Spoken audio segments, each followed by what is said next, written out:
I'd like to begin this study by differentiating it from my previous grappling breakdowns and admitting the limitations of my expertise, if it exists at all. In the previous breakdowns, I largely came into them without a core thesis and just watched a fighter I liked, then inductively reasoned towards a few key reasons why these specific grappling systems were effective. This video is a little different as a deductive effort, as I have a highly specific agenda, and I'm going to seek to prove it through evidence from individual case studies and techniques. Before doing so, I'd like to offer a fairly obvious disclaimer. I am not a world-class grappler, nor am I a world-class grappling instructor. I'm a pretty solid white belt in BJJ, with experience in folk style and catch-as-catch-can who competes when I can. What I also am is a massive nerd who lives and breathes combat sports, so both by personal experience and observation, I'm going to try and grasp some higher knowledge. With that out of the way, let's discuss touching other men from behind. Amateur wrestling, be it free or folk style, Greco-Roman, or some sort of specific cultural folk wrestling, is a game of angles, as is most combat sports. The takedowns people are most familiar with involve attacking the lower body via the legs, doubles, and singles. And the best takedowns come at an angle rather than straight on, unless of course you're Jordan Burroughs. A lot of the objectives of wrestling and fighting is to get towards the side of your opponent so that you can get past their arms as a line of defense. If you remember from my Dariush video, underhooking, stuffing the head, or simply shoving your opponent away is valid takedown defense. However, if you can get to their side at a point where they don't have the reaction time to turn and face you, you can attack effectively. This is what separates a good double leg from a shitty one, for example. The proper technique is to put your head on the side of their hips and push with your head to the opposite direction that you're pulling the legs. It's caveman level simple machine usage, but that's probably beyond the mental faculties of some MMA fighters, and even more so MMA fans. It's here I'll steal a term from Nicky Ryan's brother, whose name escapes me, the J point. Whereas he uses it to describe the angle at which you're parallel to their hips and ready to pass guard when circling to the side, I'm going to co-opt it for clearing the arms to the point where you get a shot which is nearly impossible to contest in the initial grab, as after all it does stand for jeopardy point, and when someone is so tight on your hips and circling, you're in full-on double jeopardy.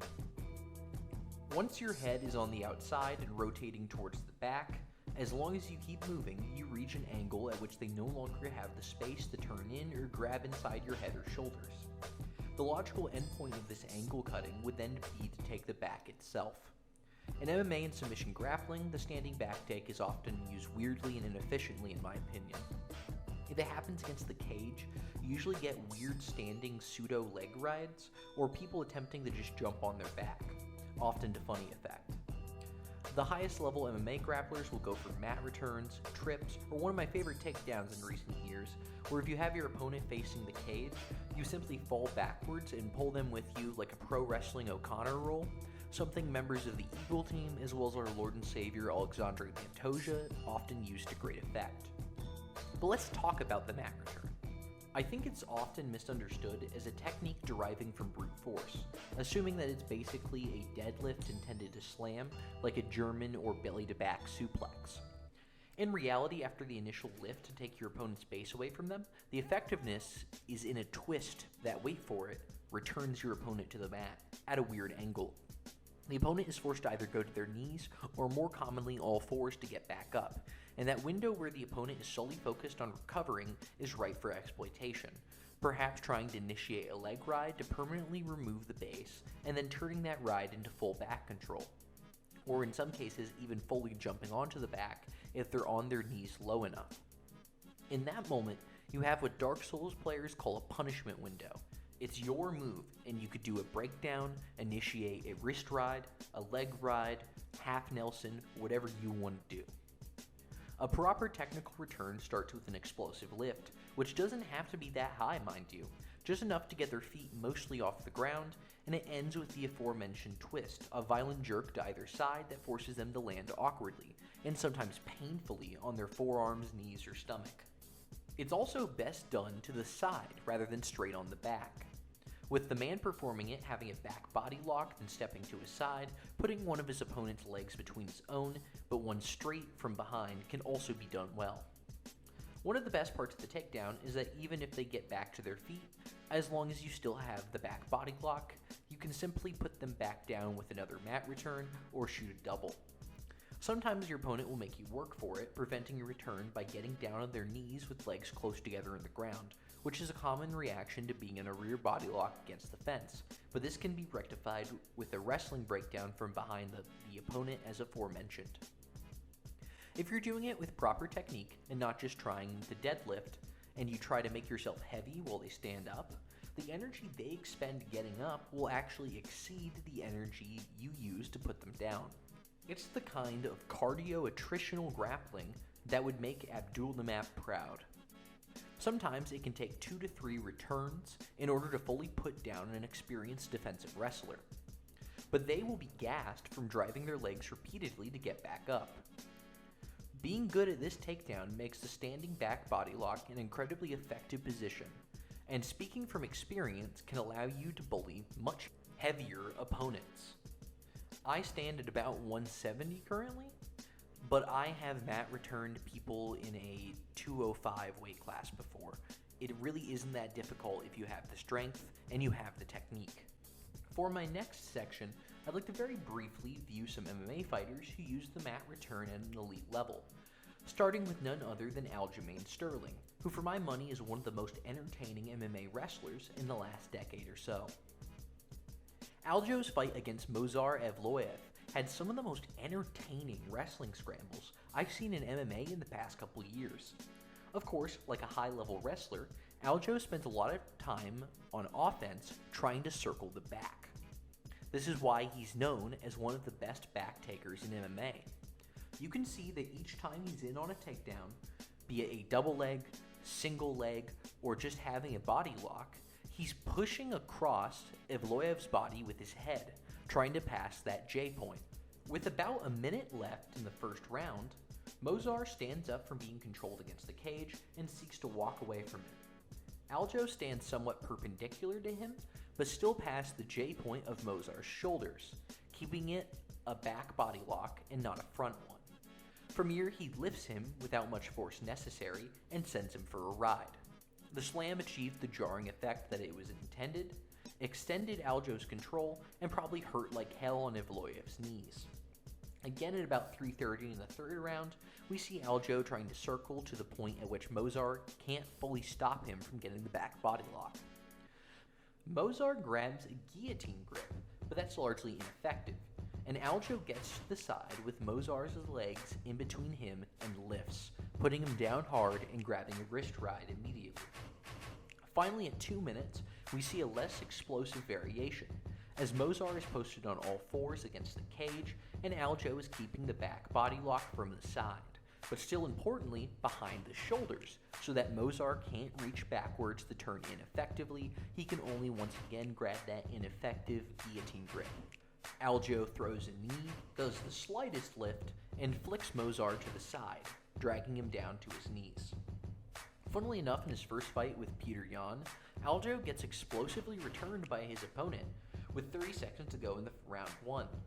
But despite landing on his head from the slam, he utilizes a slight misalignment from Yan's back control to get to a crackdown and take top. But that's beyond the scope of the video. Perhaps I should make an entire Aljo video in the future. Next, we move on to the Eagle, probably the most refined practitioner of the mat return in MMA, as he chains mat returns against the fence with trips and foot sweeps, constantly pushing and pulling until something gives and you're forced down. To prove my point, I am literally just going to play clips of his fight against Abel Trujillo, where he landed 21 takedowns. Again and again, you'll see a few variations, a drag to either side, a trip, and a full-on slam. It's absolutely disgusting pressure, and one of those fights which makes me wonder why this part of Khabib's game isn't imitated more. While some are just drags, some of these are incredibly hard slams, and personally, I think that sort of mat return where you're dumped on your head should absolutely count towards damage in scoring a round. Trujillo is getting tossed so frequently that he's grabbing the fucking cage on many of these takedowns, but even that can't stop him. Interestingly, these takedowns come from both against and away from the cage. The cage side variation is fairly common, but in space less so. And I think that's a shame. The cage, of course, is as much a tool for your opponent to get back up as it is a plane with which to cut off space with.